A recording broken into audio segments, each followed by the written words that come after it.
ากาศบ้านเฮินประเทศรัสเซียเสียงระฆังวะพี่น้องพอดมูงระดังวะนี่ศาสนาคริสเตียนม่วนเนาะพอดมูงฮอดเวลาแล้วมันกระดังอันนี้มีอย่างวะงามแท้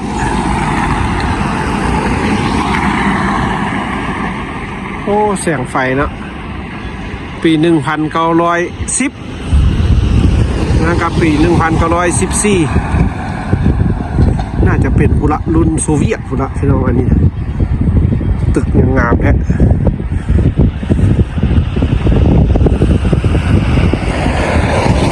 อยู่งามบ้านเฮินสไตล์แบบคือยุโรปเลยเนาะขักได้นี่ทางเข้าในเมืองพี่น้องเลยเส้นทางหลักสบายดีพี่น้องเด้อปลาย่างเล่นน้ำกัดจากน้อยพี่น้องเลยน้ำกัดจากน้อยแล้วก็เมืองนั้นเบิ่งวิวบรรยากาศบ้านเพิ่นพี่น้องมาอยู่แล้วก็ต้องเลาะนิดนึงแต่ก็บ่เลาะหลายย่านพี่น้องเลยพอบุญลึกบ่เคยบ้านเพิ่นมันก็เป็นจังซี่พี่น้องนี่บรรยากาศวิวบ้านเพิ่น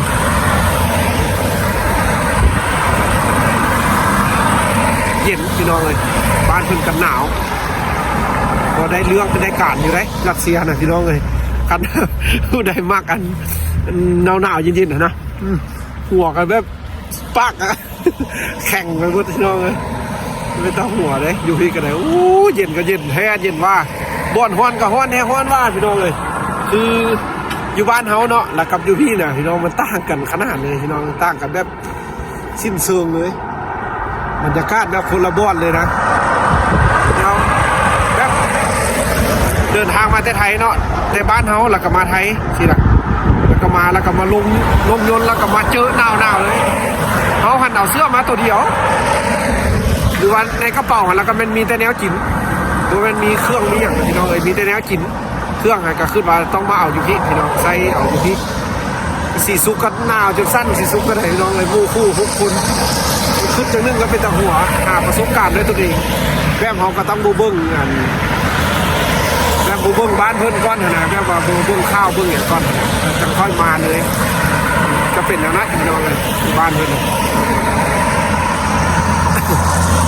นี่ก็เป็นบรรยากาศบ้านเพิ่นพี่น้องเริ่มเงียบแล้วพามาย่างนิดน้อยนึงคนบ้านเพิ่นกันย่างพี่น้องเลยเพิ่นกันย่างคือกันเป็นผู้แซ่ผู้สาวเพิ่นกันย่างลิ้นพี่น้องพอบ้านเพิ่นจะบ่มีการแบบกินเหล้ากินเบียร์คือบ้านเฮาเปิดเพลงเป็นเทคเป็นบ่านะพี่น้องจะน้อยมียูเทคนะแต่หากผู้หลายน้อยพี่น้องคนบ้านเพิ่นจะสลายจะย่างลิ้นรักษาสุขภาพหลายตัวตามเขาเบิ่งพี่น้องเลยแต่หากเป็นห้านอาหารเปิดเพลงนี่บ่มีแท้บ่มีเลยมีแต่ห้านธรรมดานั่งลิ้นกินข้าวกินน้ำกาแฟแบบอย่างธรรมดาพี่น้องเลยแบบกระต่างกันหลายแนวเอากลับมาย่างลิ้นพี่น้องเด้อย่างน้ำกันพี่น้องเลยคลิปน้อยๆจากบ้านให้บ้านนามาอยู่บ้านเพิ่นพี่น้องเลยเขากับบ่มีอย่างสิไปไทยให้เบิ่งงามๆเพราะว่าเขาก็คาเฮียนพี่น้องเลยเขาก็ไปเฮียนทุกมื้อเราได้อัพไปแล้ว 3-4 คลิปหลังพี่น้องเลยทุกก้อนนะเขามาอัพแล้วว่าย่างลิ้นถ่ายบรรยากาศแล้วก็มาเอ็ดคลิปครอบคุณพี่น้องทางเมืองไทยที่เพิ่นมาให้กำลังใจฮะวันนี้ก็มาย่างอีกน้องเลยแล้วก็ถ่ายบรรยากาศจังซี่แหละเขาก็บ่ได้ไปเที่ยวไปอย่างพี่น้องเลยเพราะว่าเขามาเฮียนนี่แต่ไปแต่เช้าแล้วก็มาก็ค่ำพี่น้องเลยเราบ่มีโอกาสเวลาได้ไปลิ้นไปเที่ยวนอกจากพักโรงเรียนหรือว่าพักแรงแล้วก็เป็นกลับบ้านพี่น้องเลยเขาก็กลับเมื่อบ้านพุ่นแหละเมื่อลาวบ้านเขาพุ่นแหละพี่น้องเลยแล้วจังมาอีกบ้านนึงเย็นพี่น้องคักสดชื่นถ้าผู้ใดมักอากาศเย็นๆแบบอยู่สบายทับห้องบ่มีเหืออยู่รัสเซียนะนอกจากจะแล่นว่าผู้ใดออกกำลังกายแท้ออกกำลังกายว่าผู้ใดจะซีมีเพื่อนี่ก็เป็นบ้านเพื่อนพี่น้องเลยถนนเส้นทางบ้านเพื่อนเด้อที่มีเม้นเพื่อนมาเม้นว่าถ่ายเส้นทางให้เบิ่งแน่ที่บ้านเพื่อนเป็นจังได๋อันนี้ก็ถือว่าเขามาถ่ายถือว่าเป็นเส้นทางหลักเลยพี่น้องเส้นทางเข้าในเมืองบ้านเพื่อนเลยนี่ มีรถรางก็จะเป็นแนวนี้พี่น้องเลยถ่ายเบิ่งกล้องกับแวบมัวๆเด้อเพราะว่าเป็นโทรศัพท์พี่น้องเราก็ยังบ่มีต้นทุนสิไปถ่ายจับกล้องกบปู่ถ่ายงามๆยังบ่มีพี่น้องเลยอยากได้อยู่ก็สิค่อยเก็บค่อยทอนอันที่เป็นรายได้ในซองนี่แหละพี่น้องเราก็มีความฝันว่าสิไปสร้างอยู่บ้านเราเอ็ดให้งามๆเอ็ดวิถีชีวิตของชาวบ้านดีๆพี่น้องมันจึงมีกล้องงามๆถ่ายแล้วพี่น้องจึงมารับชมมันจึงแบบม้วนแน่แล้วก็งามไปน้ำพี่น้องเลยก็เบิ้งไปน้ำแบบว่าพอเบิ้งมันก็เพลินไปคันภาพมันงามเนี่ยพี่น้องภาพงามมันก็ได้คือของเขานี่ละซับนี่ละพี่น้องนี่ได้โทรศัพท์ให้เดี๋ยวชี้ย่างอีกจังไรเบิ้งบ้านเพื่อนพี่น้องแล้วก็กลับเมืองห้องเพราะว่าเขาออกมาแต่ละเทื่อมันก็ไม่ได้มาดุนพี่น้องประมาณ30 นาทีถือว่าโดนสุดเพราะว่ามันเย็นพี่น้องเลยเย็นตีเย็นมือยานเป็นไข้เด้พอมือก้อนก็จิตหยาบไปแล้วพี่น้องเลยยันเป็นไข้มันชิยากอยู่ไก่บ้านไก่พ่อไก่แม่วิวบ้านเพิ่นยามค่ำคืนพี่น้องเลยเกี่ยมกับเพื่อนกับซานบัดนี้มาเลาะพาพี่น้องย่างเบิ่งพี่น้องเอ้ยบ้านเพิ่นใส่ชีวิตถนนเส้นทางก็อยู่จะสิพี่น้องเลยดินแดนเมืองหนาว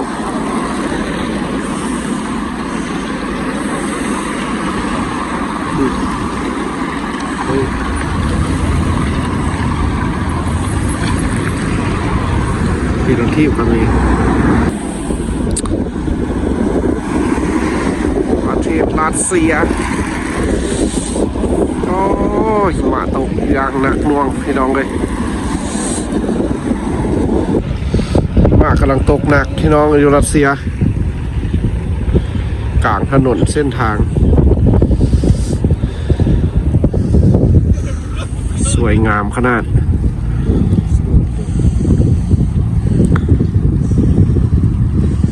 บรรยากาศที่น้องเลยค่ำคืน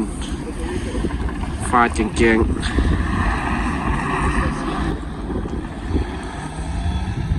ภาพรถบ้านเพิ่น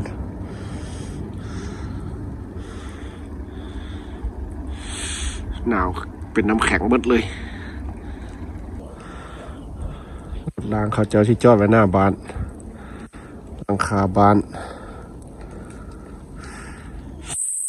เอาเยือดแต่ละคัน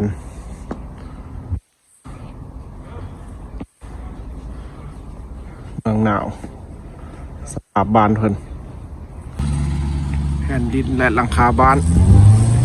เต็มไปด้วยหิมะรถกัดปกคลุมด้วยหิมะเบิดสภาพรถทนที่จอดไว้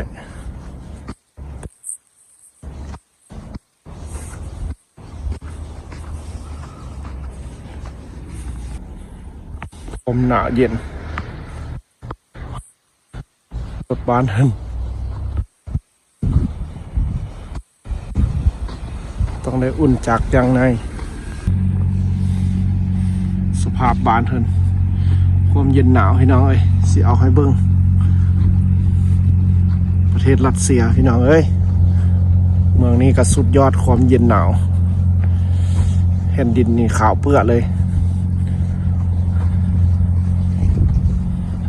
เบิ่งรถเพิ่นแต่ละคัน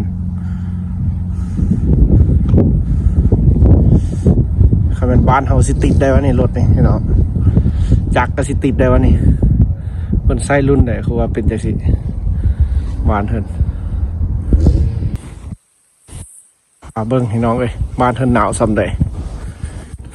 อ่อนแต่รถรางนี่ล่ะพุ่นน่ะเป็นบ้านเฮาสิติดได้วะนี่เป็นดินขาวเปื้อพี่น้องเอ้ยหิมะตกหนักขนาดอยู่บรรยากาศชีวิตในรัสเซียใครมาก็ต้องเจอความหนาวที่ลีกบ่ได้รถคันนี้บ่เห็นอย่างเลยสุดยอดไปได้บ่มื้ออื่นรถแต่ละคันที่จอดไว้ข้างหอพักเขาพักเสาพี่น้องเลย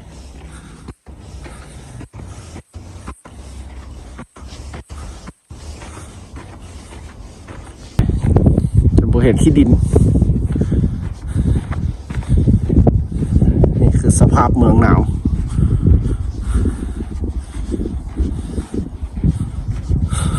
คันนี้แต่ละคันเดียวกันหมดเลยรถล้างบ้านเฮินคือว่าช่วงนี้บ่ได้ล้างเลยแหละสะสิเลยได้เนาะหน้าบ้านตึกเงินไทยเงินมันอุ้ยความหนาวกัดติดลบพี่น้องเลย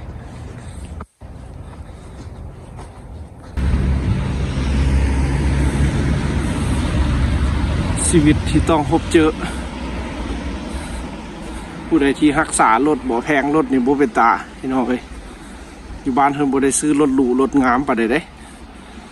รัสเซีย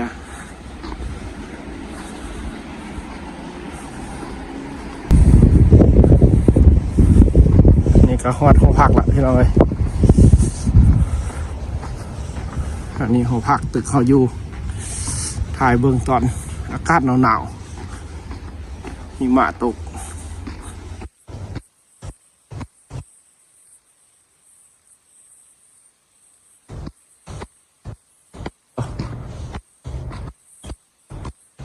บ่เห็นหูเห็นตา